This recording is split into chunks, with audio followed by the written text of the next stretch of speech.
Hi, this is the first of three presentations addressing the basics of hardware-software co-design. These slides follow Patrick Chaumont's book, which is the main title in the recommended literature for this course. After watching this presentation, I expect that you will be able to define what types of hardware and software we are considering in this course, to list their main distinguishing features, and to describe in which application domains it makes sense to use hardware-software co-design. To start with, we must recall that hardware architectures may be synchronous or asynchronous and may use only one or multiple clock sources.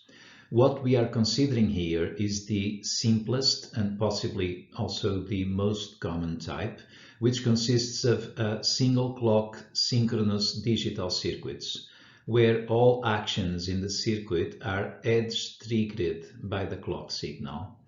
The abstraction level of our models is normally called register transfer level because we focus on data transfer among multi-bit registers.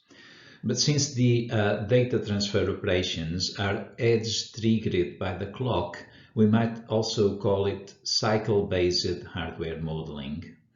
Notice that in the top right corner, you will find the number of the corresponding pages in the book.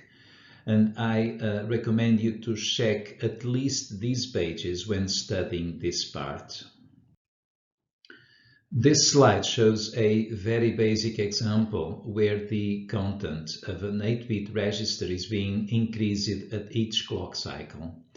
Unless, of course, the reset input is active, in which case the register content will become 0.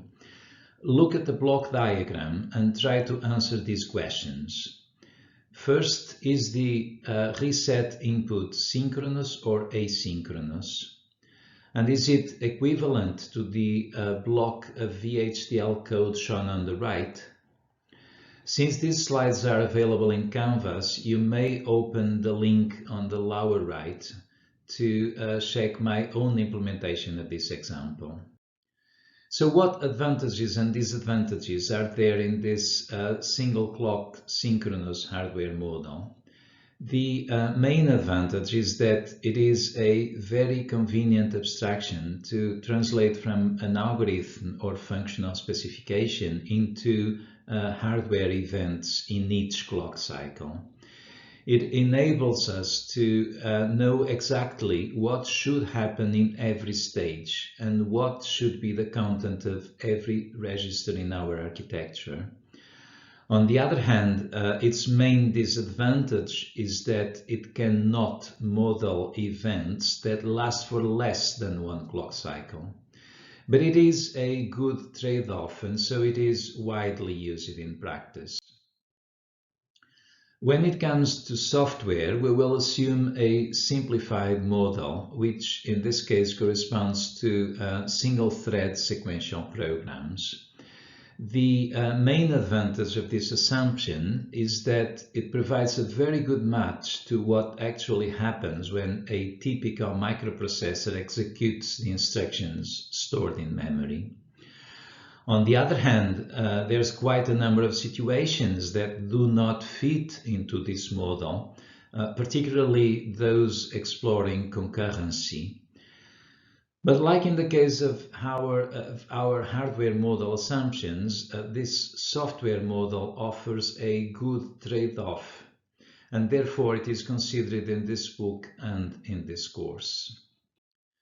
So our base assumptions in this course is that the architectures and applications that we will be considering will model hardware as RTL or register transfer level programs specified in VHDL and software as C or C++ programs.